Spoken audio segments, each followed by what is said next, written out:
concepto, movimiento libertario, es muy posterior, muy reciente. En cambio, la CNT es el órgano primitivo de lucha de los sindicalistas revolucionarios, sobre todo en Cataluña, y lo era también de toda España.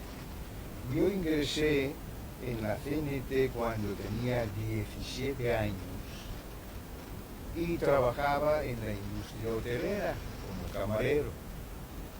Acababa de producirse la huelga de la canadiense, famosa por la magnífica organización que tuvo por parte de los sindicalistas de Barcelona y que la había ganado desde luego el sindicato de Luz y Fuerza de la CNT. Entonces los camareros fuimos a la huelga por una reivindicación ya muy superada en los tiempos actuales en muchas naciones. Existía todavía la propina, que los elementos revolucionarios considerábamos como humillante. Entendíamos que debía ser o un sueldo o un porcentaje, cualquier cosa, menos que la propina que obligaba moralmente a dar las gracias al cliente que la daba. Esto era realmente luchar contra los intereses de la mayoría de los miembros de la industria, de los camareros, muchos de los cuales, gracias a la propina, en aquellos tiempos, lo que percibían venía siendo casi superior al sueldo de un general de división del ejército, porque habían sitios donde se trabajaba mucho, daban buenas propinas y los camareros, pues sí, llevaban ellos un sueldo importante a la casa. En general no era esta la situación de la industria, máxime considerando que la industria gastronómica no es solamente la de camareros, sino que hay los cocineros y hay los empleados de habitaciones de hotel y todo. En resumidas cuentas que planteamos, hicimos de varias sociedades que existían, digamos, la Alianza de Camareros a la cual yo pertenecía y que pertenecía a su vez a la UGT, y había la sociedad La Concordia de Camareros y Cocineros, que esa era autónoma.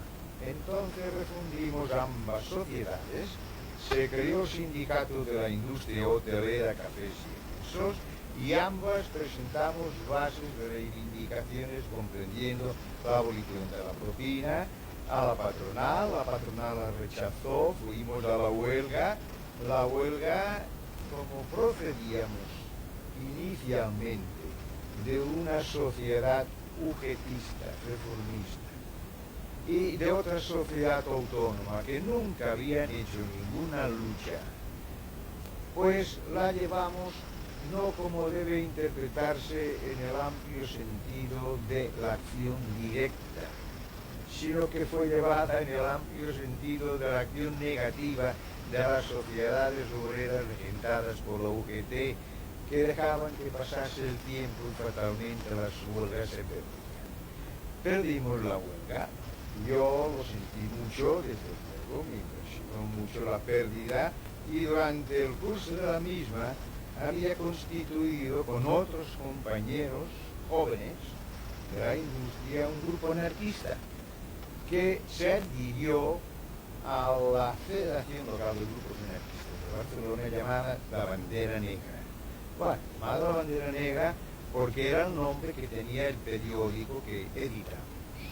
Existía, no obstante, otra federación de grupos que se llamaba La Bandera Roja.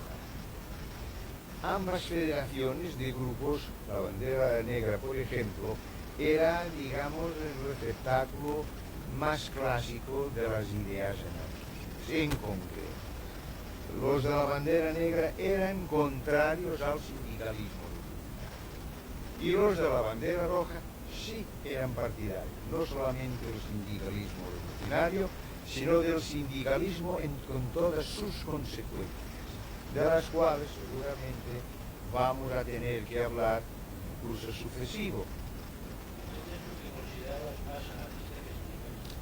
Yo por error del que nos inició y nos a ingresar en bandera negra, por error pasamos nosotros a bandera negra.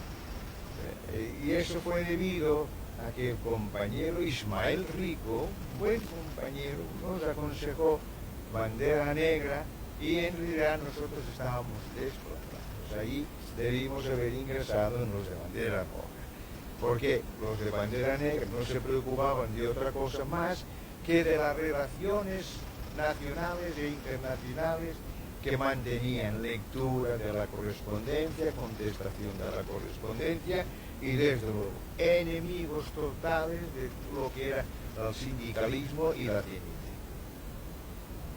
Entonces no había entre estas dos tendencias, sindicalista y anarquista, no había entente, no había... No, todavía no existía, todavía no se pasó a lo que después fue como superación de esas dos tendencias, el llamado anarcosindicalismo.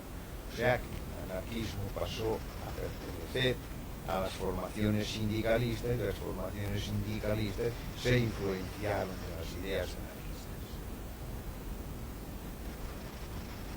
Bueno, cuando se habla de García Oliver, enseguida sale privatización,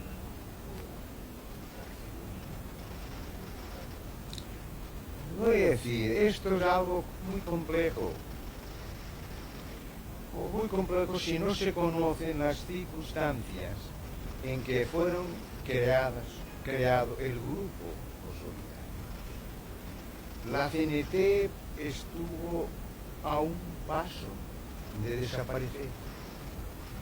En la lucha que sostenía la CNT todavía no era más que CNT y sindicalistas contra la patronal de Barcelona y contra las autoridades del gobierno. En esa lucha llevamos un tiempo con pérdidas muy importantes. La mayor parte de grandes militantes obreros de la CNT habían sido asesinados brutalmente en la calle, a la salida del trabajo, por la ley de fugas. Todo eso culminó con un atentado que realmente produjo una conmoción tan grande que determinó grandes cambios en la organización CNT. Fue la muerte de Salvador Seguí, el 9 de octubre. Iba acompañado de otro compañerito que se llamaba Paronas. Los dos fueron brutalmente asesinados en mitad de la calle, pleno día, y produjo tal conmoción que la organización tuvo que reunirse clandestinamente, desde luego, en una pequeña islita que había con matorral en la riera del Besós. Y ahí la organización reunida, federación local, comité regional, sindicatos, acordaron ya de una manera desesperada declarar la guerra total a lo que eran los enemigos de nuestra organización, que causaban la muerte de tantos compañeros. Ahí se creó un comité que se encargaría de dos cosas según el acuerdo, y eso conviene remarcar, porque las tendencias, digamos, reformistas posteriormente han querido decir que las luchas terroristas no eran luchas de la gente, que eso eran luchas de irresponsables, y eso es una mentira histórica que con el tiempo habrá que deshacer, para que se conozca el origen de nuestra organización, las fases por las que pasó. En aquel momento la CNT se le planteó el problema de desaparecer, porque ya no podía hacer respetar la vida de sus militantes.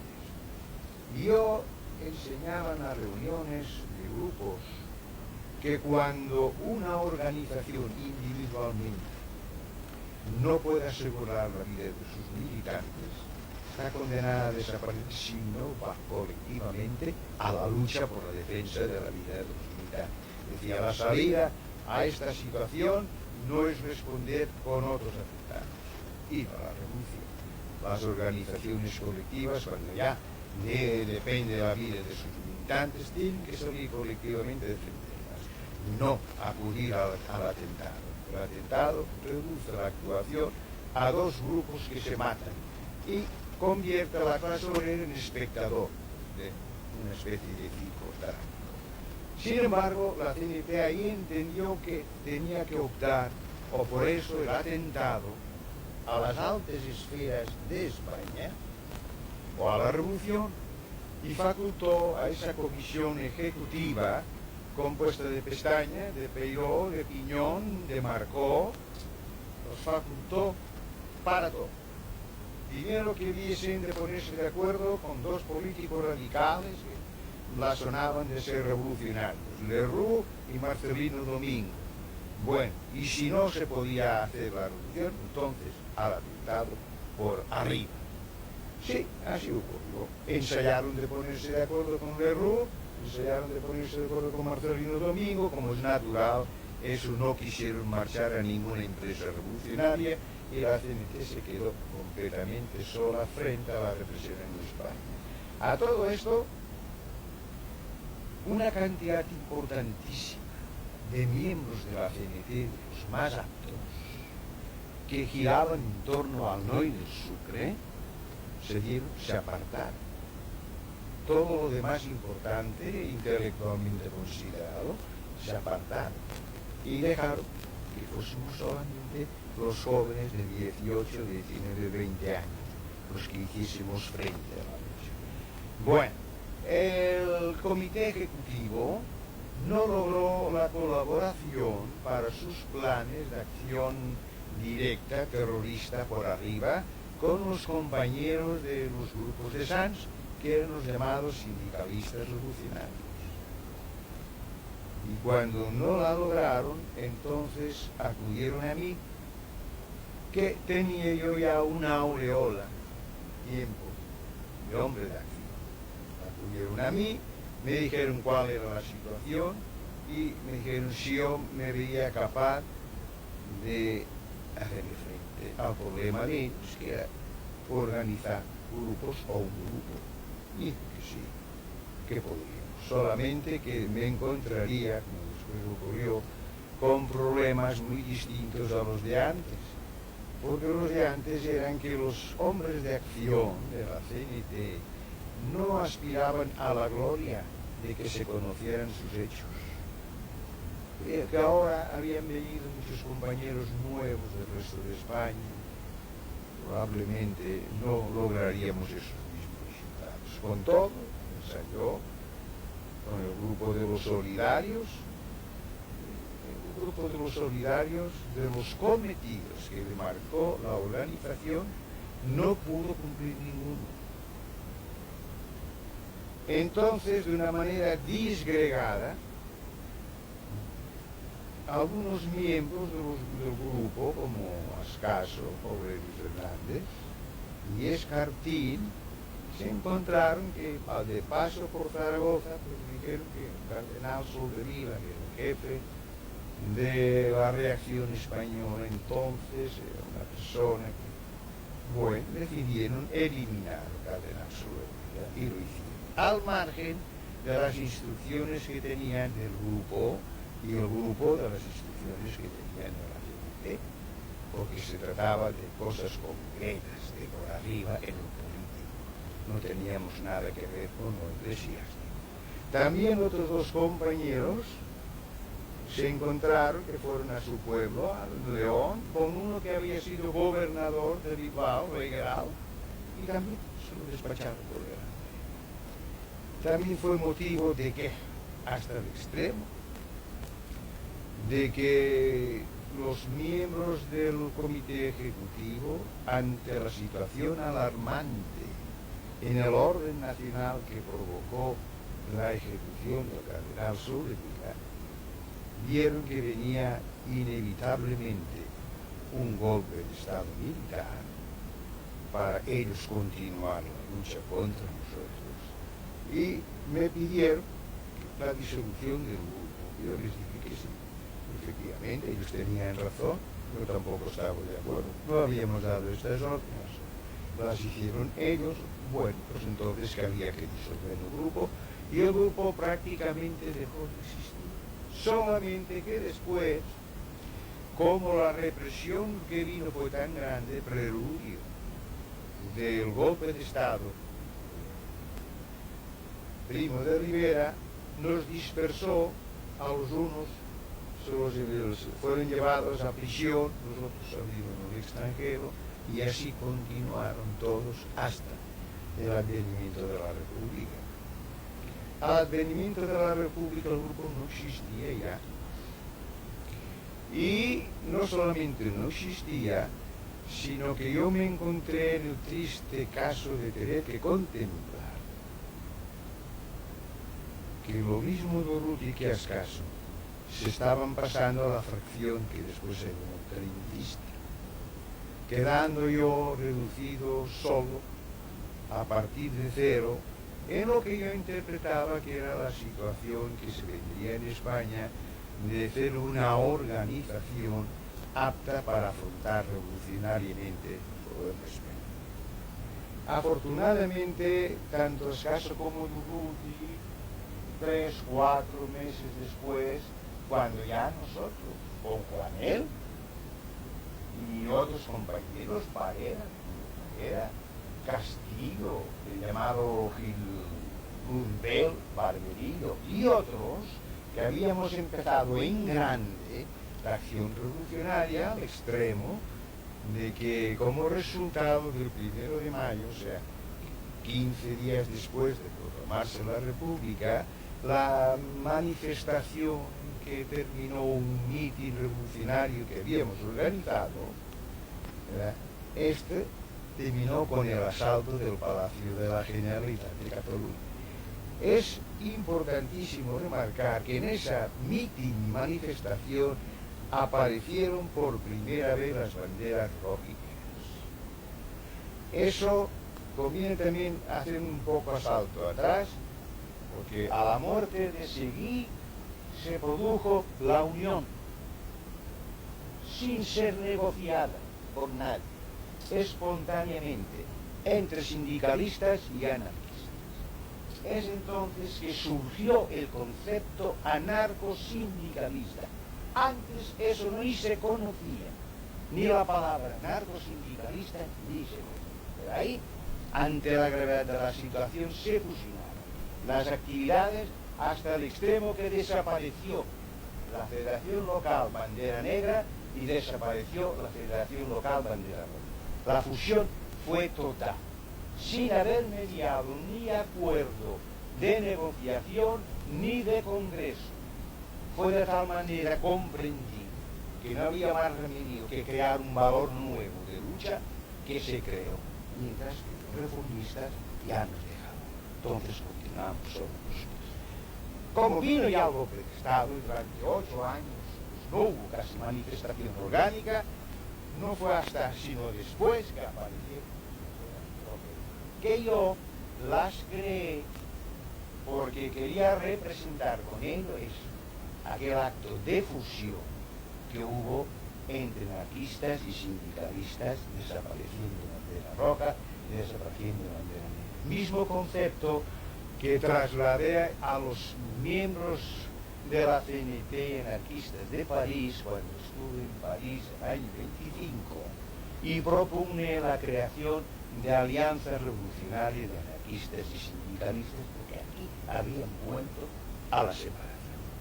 Y siempre el pensamiento de que anarquistas solos no irían a la revolución y que sindicalistas solos sería un peligro a lo mejor para la revolución, siempre procurando esa fusión de las dos ramas de ese. Pensé como vos que los solidarios introducieron, los solidarios con la seguridad, introducieron el revisionismo nacional. Bueno, Hablando de revisionismo, entiendo la revisión de ciertos esquemas de la gente. Desde su formación, el grupo solidarios abarcó en su programa 2 puntos esenciales a nivel de la toma de poder y la integración. ¿Qué puedes decir acerca de eso? veamos. ¿Era por sentido de eficacia? Si hablásemos en anarquista, eso sería un absurdo. Lo mismo mismo la toma del poder que la formación del ejército. Hablando de sindicalistas, no, eso es lógico. Con el tiempo habrá que definir ampliamente qué es eso que se ha llamado la acción directa. Para el sindicalismo es elemental la existencia y la utilización del concepto de acción directa. Cierto que Anselmo Lorenzo hizo más o menos un pequeño informe de lo que entendía por acción directa, que era la búsqueda, el sabotaje interno. El concepto de acción directa es tan amplio que a la larga la clase obrera, estudiándolo detenidamente y acercándose en ese concepto de acción directa, llegará a todas sus consecuencias, que es el triunfar como clase. La clase obrera o triunfa como clase o tendrá que realmente permanecer siempre como clase. O sea, pequeña esclavitud, más o menos bien remunerada, no el derecho pleno del hombre en la vida y en la sociedad. Mientras exista pues el problema de que la clase obrera será tratada siempre como clase inferior económicamente y por consiguiente políticamente al resto de los demás, la clase obrera tendrá que estar organizada en sus órganos naturales como es el sindicato. Y según las circunstancias, tendrá que desenvolverse. No tiene nada que ver, pues, eso que se ha llamado toma del poder y ejército con la trayectoria. He conocido los tiempos, el año 19, en que el sindicalismo en Barcelona creó la censura roja. O sea, era tal la cantidad de difamación que la prensa burguesa lanzaba de continuo contra los sindicalistas, porque se defendían pistola en mano de la agresión de los demás, que la organización obrera sindicalista CNT tomó de acuerdo de crear la censura roja. Y los compañeros de las imprentas de composición de periódico eran los encargados de tachar lo que no debía ser publicado y no se publicaba. Eso dio lugar a que un antiguo miembro, digamos, liberal, de un liberalismo más o menos radicalizado, confundiéndose siempre el liberalismo con el anarquismo, que se llamaba Federico Urales, escribió artículos en un periódico de Madrid contra el sindicalismo barcelonés por esa clase de tácticas. Yo he visto con mis ojos cómo el presidente del Sindicato de la Alimentación y el secretario del Sindicato de la Alimentación, en una visita que hizo por allí, por el sindicato Federico Urales, lo agarraron de los brazos y lo tiraron por las escaleras y dijeron que nunca más se presentase allí. Ahora, ¿eso qué es? Nada más que el resultado lógico de una acción que los trabajadores realizaron y que a lo largo de su historia, hasta lograr su total emancipación, no tendrán más remedio que enfrentar unas formas que no son 100%, digamos, anarquistas, pero que sí son sindicalistas. Por algo después hubo el concepto ese de anarcosindicalismo para dejar bien sentado que el sindicalismo continuaba siendo, pero ya en lo sucesivo con influencias anarquistas. O sea que si en lo económico tendría que llegar a todos los resultados y consecuencias, en la orden jurídico, cuando ya se fuese al triunfo de una ideología como la suya, no debía olvidar nunca la influencia moral del anarquismo, que es todo el servicio del hombre. Y en este caso, un proletariado triunfante, todo al servicio del proletariado triunfante. Yo creo que sería interesante que nos presentes un poco, que nos hables un poco de los principales protagonistas del grupo Los Liberales, es decir, Ascaso. ¿Cuánto conociste al grupo? Bueno, yo conocí a todos estos buenos compañeros en el Sindicato de la Madera de Barcelona, tenía una sección de café y ahí acudían pues todos los compañeros de España. Dada la situación por que pasaba nuestra organización, todo hombre joven de España que se sentía con ímpetus venía a Barcelona, venía dispuesto a colaborar en la lucha. Entonces estos compañeros vinieron. Los Ascaso vinieron 3 hermanos. El uno ya hacía tiempo que había emigrado a Francia y después tuvo que refugiarse en Bélgica por haber pertenecido al grupo que ejecutó a un comisario de policía llamado Espejito, ¿verdad?, que era uno de los que más se distinguía en el encarnizamiento contra los compañeros presos y los asesinados. Pero los otros 2 vinieron a sustituir al hermano mayor, a Domingo. Y ambos eran 2 personas muy bien preparadas intelectualmente, ambos. También vino Durruti, que venía del norte, del norte, y con ellos habían otros compañeros, como Alfonso Miguel, que era del ramo de la madera, muy buen ebanista, y por ahí también había el compañero García Vivanco, que era del ramo de alimentación, fideero, ¿verdad?, y Ricardo Sanz, que estaba conectado con la rama metalúrgica de Aurelio Fernández y Durruti, porque Aurelio Fernández es un buen ajustador, Durruti también es un buen ajustador, y así sucesivamente. Y cuando hubo necesidad de crear un grupo potente, entonces yo que los conocía de café, del sindicato de la madera, me dirigí a uno, otro, lo reuní y dije, se trata de eso. Nunca supieron, nunca, que yo era el representante de la CNT, que yo era el encargado de organizar un grupo. Nunca lo supieron, porque era misión de los que conspirábamos en Cataluña que lo que hacíamos no se supiera, ni siquiera con el mismo compañero con el cual tendríamos que jugar nuestra vida. O sea que ahora para algunos de ellos que quedan como Carlos Sanz, creo que queda también Alfonso Miguel, será una maravilla conocer que ellos pertenecieron a un grupo artificiosamente creado, que no era de espontáneo, que no era de afinidad, y con un designio y un plan concreto del comité ejecutivo que se había creado a la muerte de uno. Y quienes me encargaron a mí de esa constitución de eso.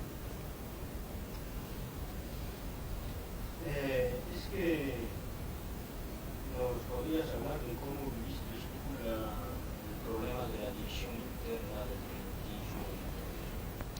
Bueno, el trentismo se produjo en gran parte, en eso hay que también esclarecer, que si no, no se llegará nunca a comprender. La familia Urales fue muy perturbadora siempre para la organización. Y los elementos, digamos, obreristas 100% del sindicalismo siempre vieron con repugnancia la influencia que siempre procuraron tener la familia Urales dentro de la CNT. Esto es uno de los factores. Seguramente el nunca confesado, pero el que originariamente aportaba más elementos de discordancia. Claro, nosotros, digamos, los anarcosindicalistas revolucionarios, habíamos interpretado que el largo tiempo de la dictadura, yo digo, habíamos interpretado porque esto corresponde a mis meditaciones, que el largo tiempo de la dictadura seguramente habría producido un envejecimiento en la mentalidad revolucionaria de los viejos dirigentes de la CNT. Lo mismo que ocurrió con los cristianos de las catacumbas en Roma, que los obispos, esos cristianos, se cansaron de la persecución de vivir perseguidos y entonces tuvieron sus reuniones, sus contactos con Constantino I y negociaron que el cristianismo de religión de perseguidos pasase a ser religión de un imperio, religión oficial de un imperio. Lo lograron, hicieron sus modificaciones al Evangelio, por ejemplo, aquella en que Jesús aparece dando de látigos a los mercaderes del templo, cosa incompatible con la concepción del verbo, ¿verdad? Y también pensé que, claro, pues Pestaña había asistido a la llamada conferencia o convención, no acuerdo, de San Sebastián, durante la dictadura, en la cual, en dicha reunión, representantes del Partido Republicano Socialista y Pestaña, como de la PNT, habían convenido en que si se producía la caída de la monarquía, el establecimiento de la república, se comprometían a sostenimiento, consolidación de esa república. Yo consideraba que eso era incompatible con el espíritu del Plurinario de la CNT y que había que dar esos compromisos por muertos.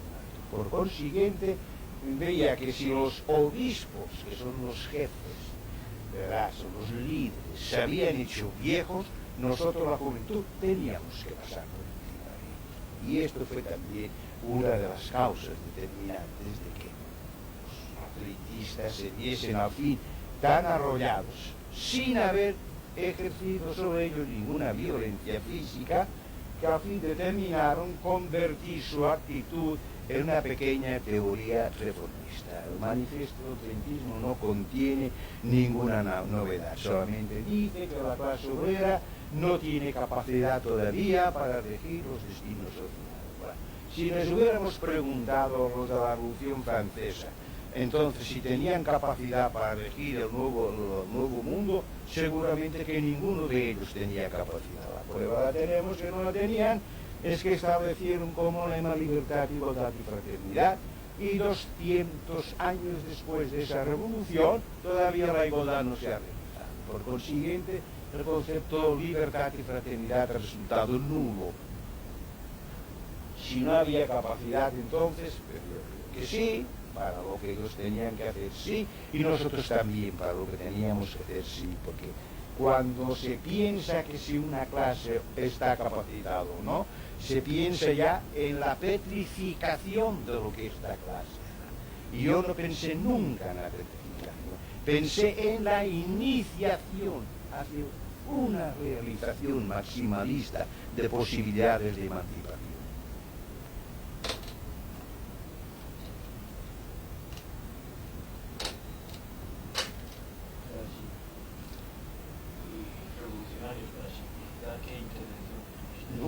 No hubo ningún debate entre ellos y nosotros. Nunca se discutió.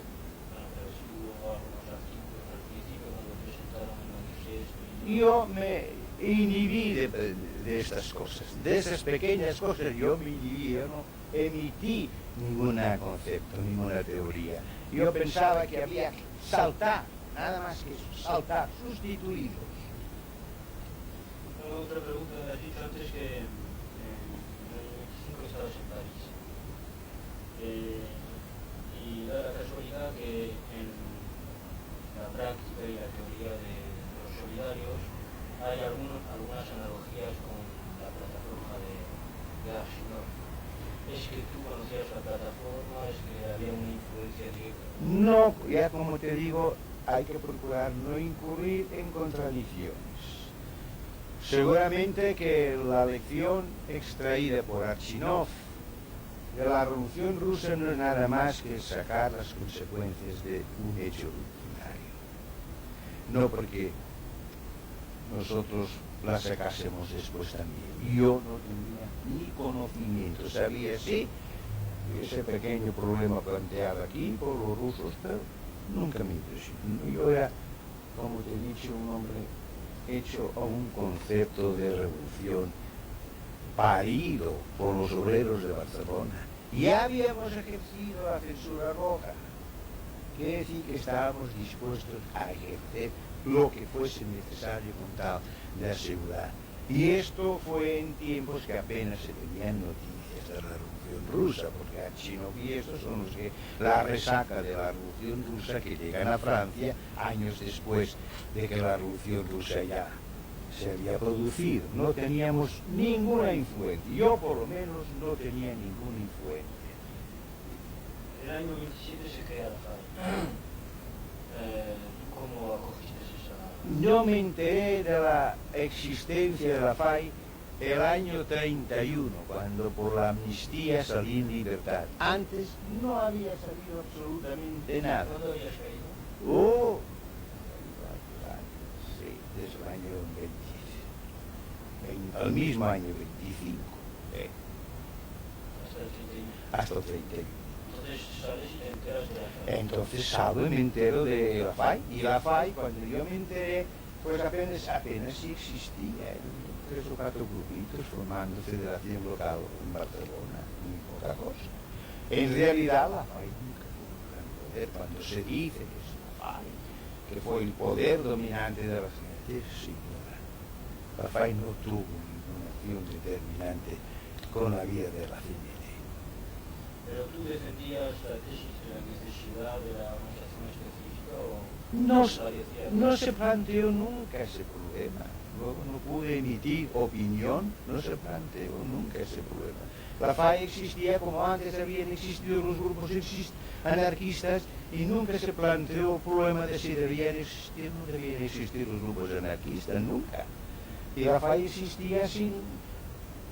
Cuando realmente cobra fuerza esa cosa de la FAI es cuando se produce la escisión. Entonces necesitan los trementistas tener un motivo, digamos, fijo, casi demagógico, para sostener una posición como la de ellos, que es el antifaísmo, el antifai. Bueno, entonces llega la República.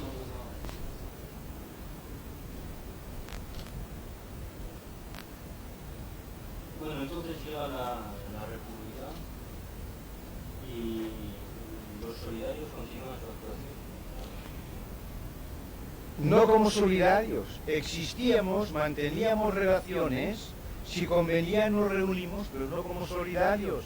Es hasta a fines del 1933 que el comité local de la FAI exigió a Ascaso y a Durruti y a Aurelio Fernández que nos constituyéramos como grupo. Ni yo, ni Jovet, ni Ortiz podíamos decidir eso, estábamos presos por el movimiento de enero. Entonces ellos les exigieron, vinieron a vernos y dijimos, bueno, pues constituid el grupo. Supongo que ya incluso habéis encontrado el nombre. Y me dijo Ascaso, sí, pensamos que sea el nombre de nosotros. Y digo, bueno, pues el nombre de nosotros. Claro, yo no dejaba... No estábamos ninguno de ellos en la FAI. Pues los contactos personales. Son las cosas de los contactos personales. No estábamos en la FAI. A partir de finales del año 33, que se constituye el grupo, nosotros, yo doy mi asentimiento, yo no era partidario de la FAI considerado como un órgano dirigente de nada, ¿no? Pero tan si yo ya sabía que ahí venía un peligro, porque no ignoraba que dentro de la FAI se habían producido las existencias de algunos grupos que ni tenían el espíritu, digamos así, de bandera negra, ni tenían el espíritu de bandera roja. El espíritu eran cosas, digamos, de tipo casi familiar. Era como la familia Urales, esforzándose en penetrar en la CNT a través de la FAI. Era como el grupo que constituía Santillán y Miró y otros, esforzándose en dominar a la CNT a través de la FAI. Yo veía bien claro lo que venía. No obstante, ya ya lo veremos, en efecto, lo primero que hizo la FAI cuando recobramos la libertad por el movimiento de enero fue hacerme un proceso. A mí. Yo aprovechaba siempre el tiempo de estar preso con los compañeros para dar conferencias y cosas así, ¿no? Y un día oí que unos compañeros se lamentaban de que los periódicos burgueses difamaban, según ellos,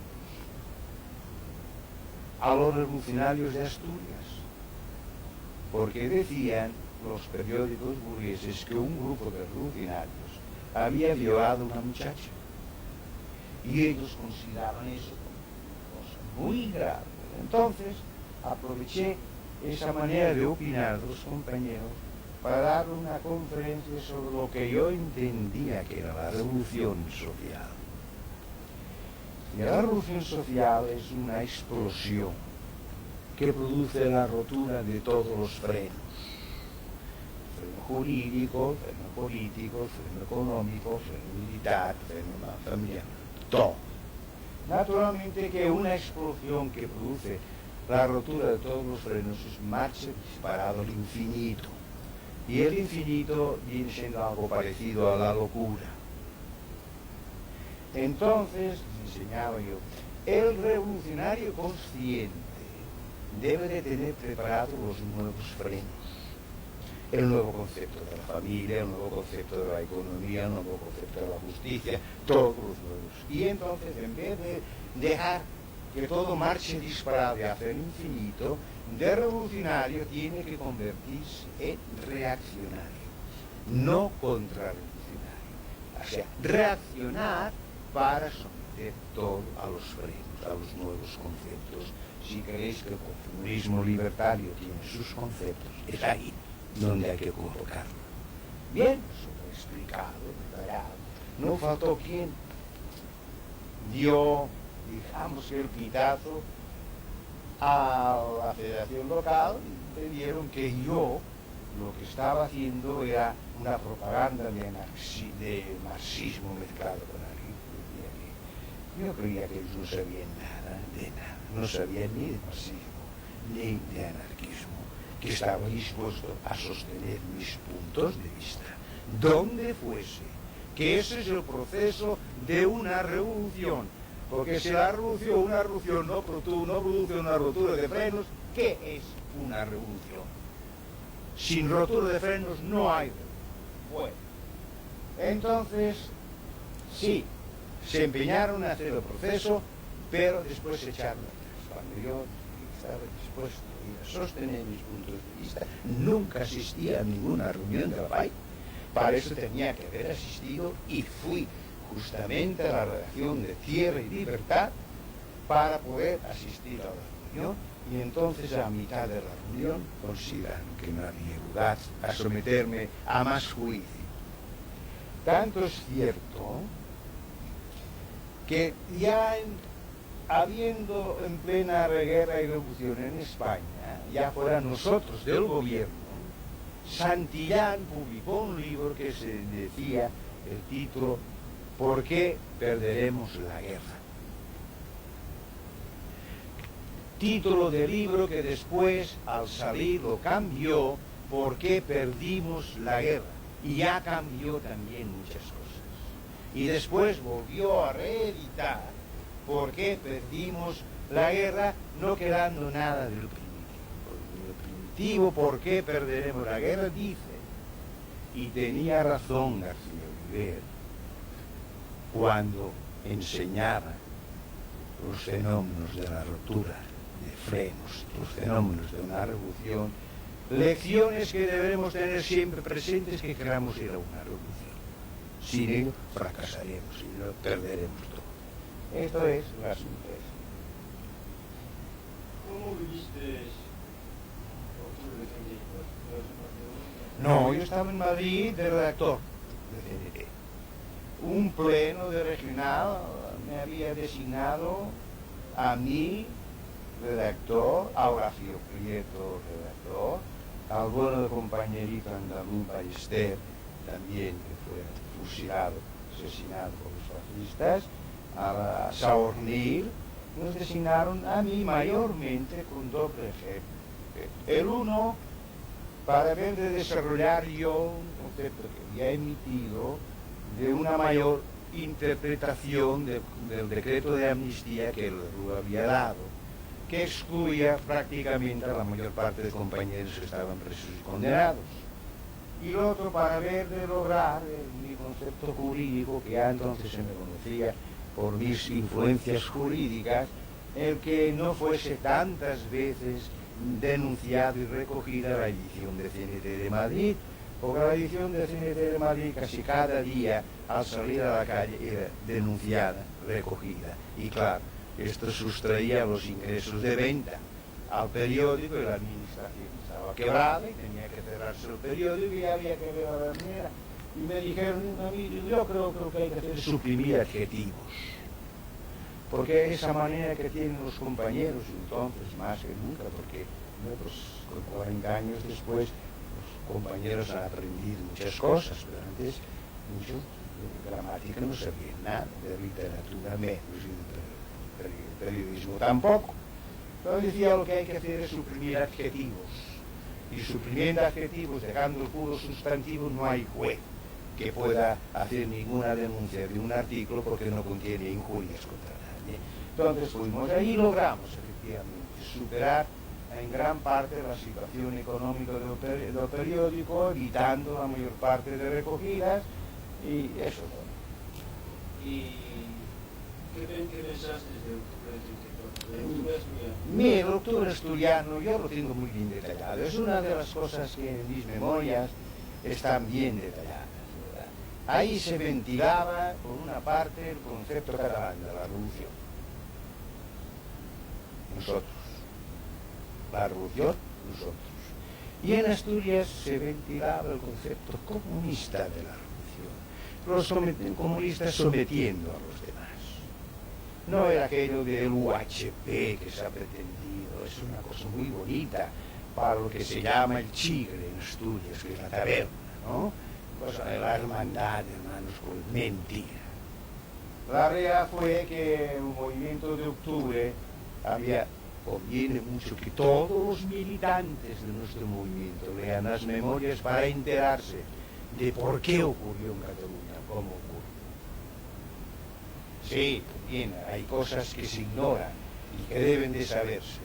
Y entonces se vería que los compañeros de Asturias fueron víctimas de la maniobra de comunistas y socialistas, que aprovechándose de que la CNT de Asturias había contraído el compromiso de la Alianza Obrera con la UGT, se aprovecharon de ese compromiso moral, socialistas y comunistas se reunieron, decretaron el movimiento revolucionario de Asturias sin comunicarlo a la CNT.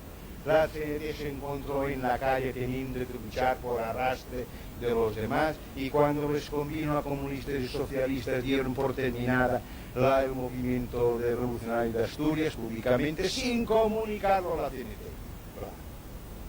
El compañero que más se había comprometido en eso de la Alianza Obrera, que era el compañero Martínez, José María Martínez, creo yo, y lo dejo así en el creo yo, porque en mis memorias hay un sitio recogido para lo que llamo las 100 muertes que tuvo el héroe.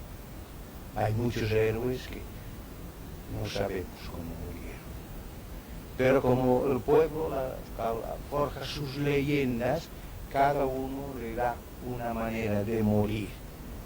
Es la muerte del héroe, las 100 muertes que tuvo el héroe. Y Martínez es un gran compañero, realmente un héroe en aquellas circunstancias, por la forma sobre todo como enfrentó él el problema de su muerte.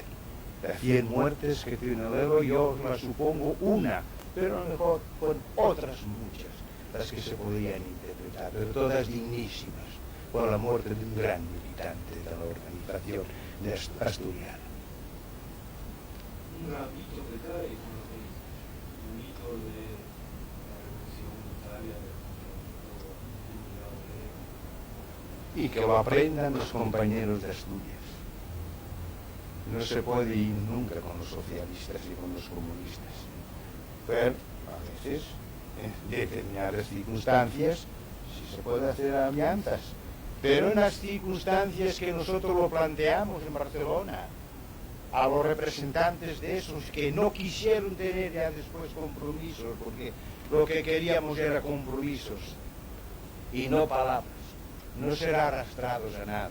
Cabo, el movimiento de octubre, un movimiento revolucionario, perseguía la finalidad de desgastar al gobierno de derechas que había triunfado en unas elecciones. O sea, yo había creado la teoría del péndulo.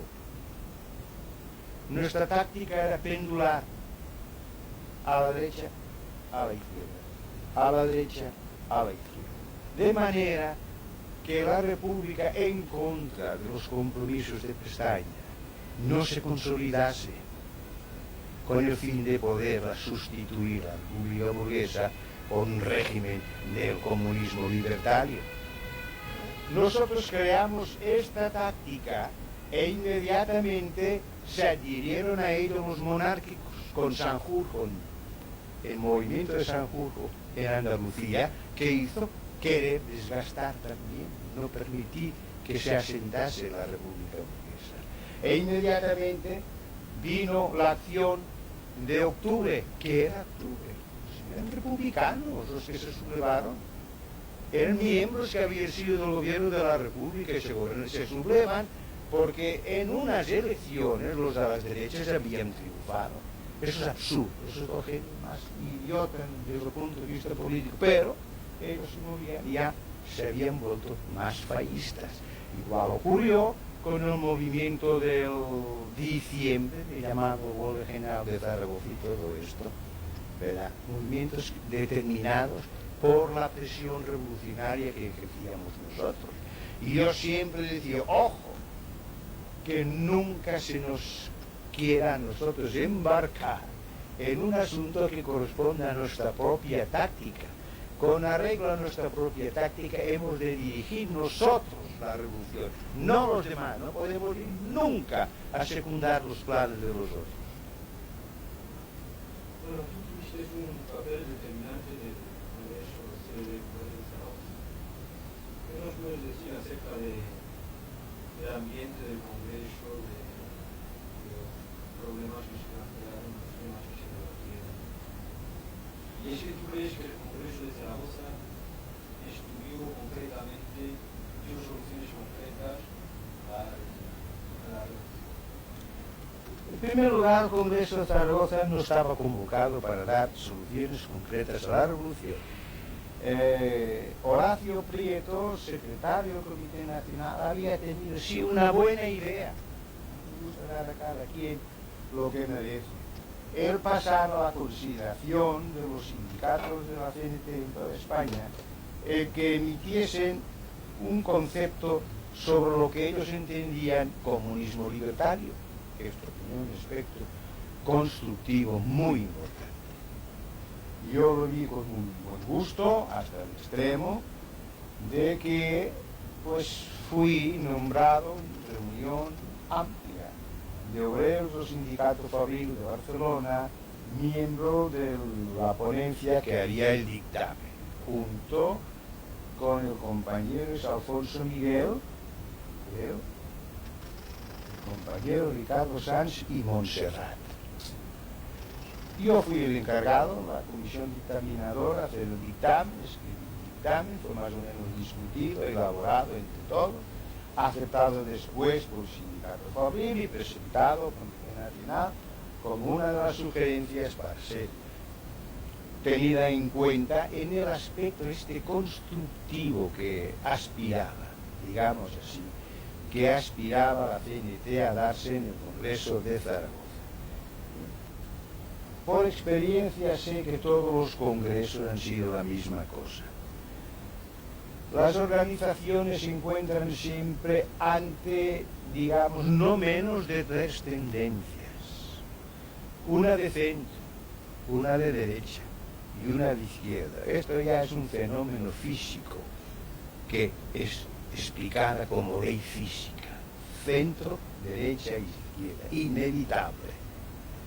Entonces esas organizaciones siempre procuran, cuando hay, como ahí, una cantidad variada de ponencias sobre comunismo libertario, se encuentran en la necesidad de hacer un acuerdo de unificación, porque si se da el triunfo a uno o a un sindicato, parece ser todavía no tenemos suficiente preparación, parece ser que es que triunfa aquel sindicato sobre los demás, o que triunfa aquel miembro del sindicato sobre todos los demás. Entonces no hay más remedio en un congreso que sacar siempre pues un acuerdo unitario y con él tirar adelante.